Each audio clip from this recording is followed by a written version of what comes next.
Probably the design, the whole design process is one of the funnest parts of what we do. Yeah, Myst was different because right up front from the beginning, we had to sit down and spend a good month or over a month. It was about a month and a half.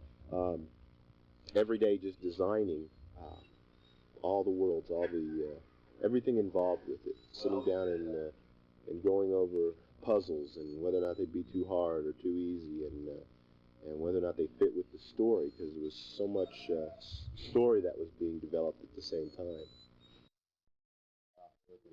Right. It could kind of open up to the side where the so we'd extend the gameplay by having just the depth, the depth in the amount of places to explore. I mean, just so vast that you just felt like it was going on forever. And so we just go back and forth, and you wouldn't believe some of the stupid ideas that we end up, Robin ends up coming up with. Myst Island. Ha ha ha! This is where we film incredible movies. This is our incredible blue screen. Blue screen. This is our blue screen table. A real high quality production. That's a dictionary on the table. I think it was $19.95 on sale. Special deal, $19.95. Yeah, we really got a good deal on it. It's regular like $99.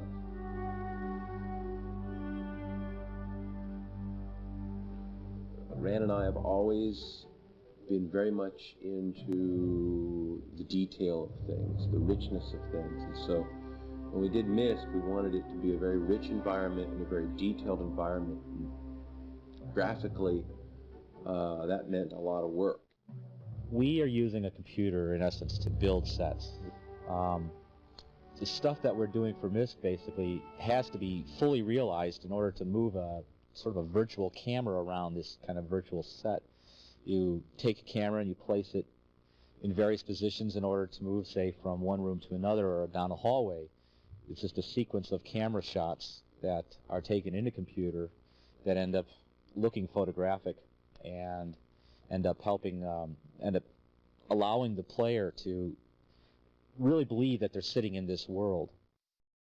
For example, if we're building a room, we tell the computer, okay, a wall goes in this place, and another wall goes here, and the floor goes here, a desk goes over here, and the desk has this wood surface, and it has these little gold handles in the front, and it has a carving in the front of the wood, or inlaid wood at this part.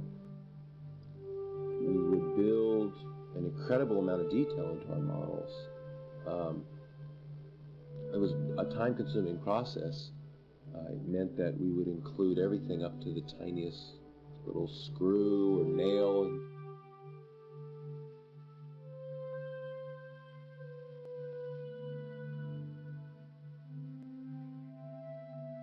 I started off kind of seeing it from an artist's perspective. I would look for the most interesting scene that I could come up with. But the problem I ran into is that every time I made it look interesting, it didn't work for the interface because it was unrealistic.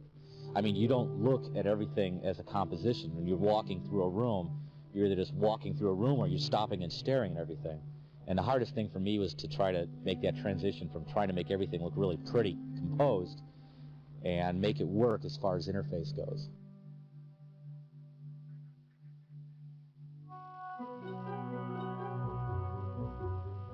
When we first started out, we had really no idea how we were going to be able to create these landscapes, especially how we were going to be able to create terrains where we specified what we wanted the terrain to be shaped like. We came up with a way to create a terrain by basically painting the terrain in grayscale, a large picture of the terrain in grayscale. The light areas of that grayscale image would represent the areas of the terrain that would lift up very high. It would be very high, like a mountain or a hill, for example. We would bring that grayscale image then, simply bring it into Stratavision and extrude it in Stratavision, and voila, there we had our incredible terrains. we needed to put some sort of texture on those to really bring them to life.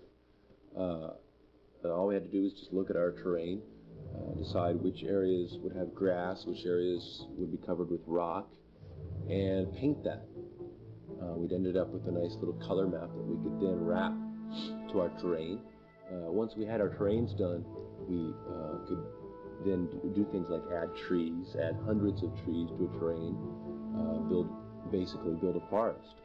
We knew at that point, yeah, we can do this. We can do the whole thing as a 3D rendered island. I was sitting down watching Little Mermaid with my kids, and they had some kind of blowfish or a pufferfish or something in there. And I said, you know, it's kind of interesting shape. And didn't really think much about it, but when I sat down at the computer again, suddenly started modeling and just playing around in macro model, and boom, there it popped. There was a ship.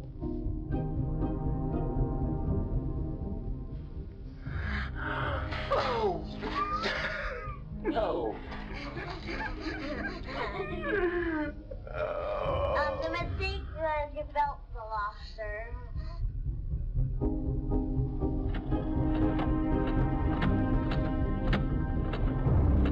In order to figure out what sound, I'd have to wait until they actually finished the art, put it in context, and then I could say, ah, that's the kind.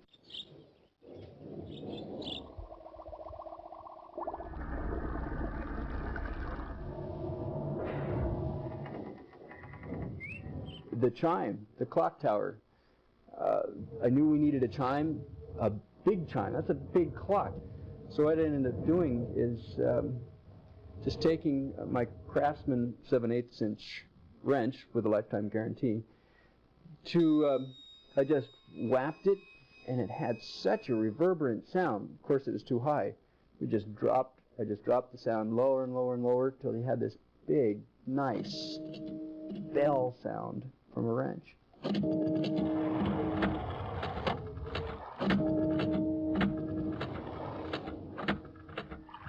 Ah, the most hateful sound.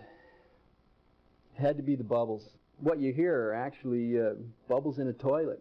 Tried big tubes, little tubes, sticking it way down there, you know, in the part where the trap goes down, and finally got it, but that was the biggest pain.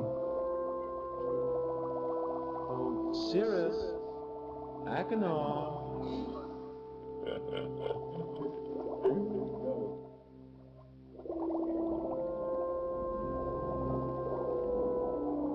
We didn't want music interfering with the gameplay, and so we weren't going to put any music in.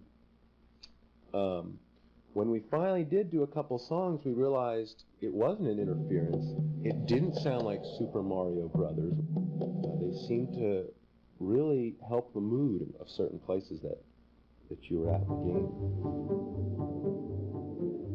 Once I sit down on the computer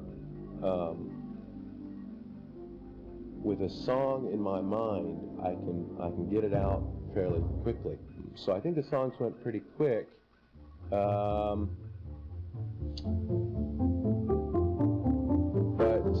yeah. What was the question again?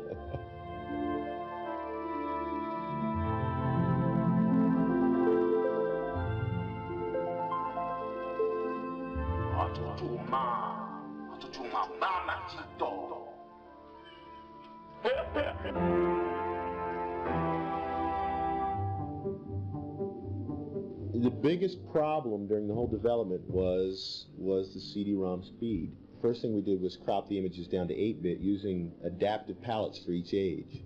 And that worked great. We've got images on each age that look like 24-bit images. Then we also used QuickTime compression for each of the images, for the stills, not only for the movies, but also for each of the still pictures. Ended up with images that are started out at 500K down to approximately 80K. Rich, what are you working on? Nothing. In putting it together, we used HyperCard, as a shell, basically. And then John Miller from Simplex, we worked closely with him on the Color X commands to take out anything that wasn't necessary for getting the color to the screen as fast as possible. Cheat. I missed the other one too.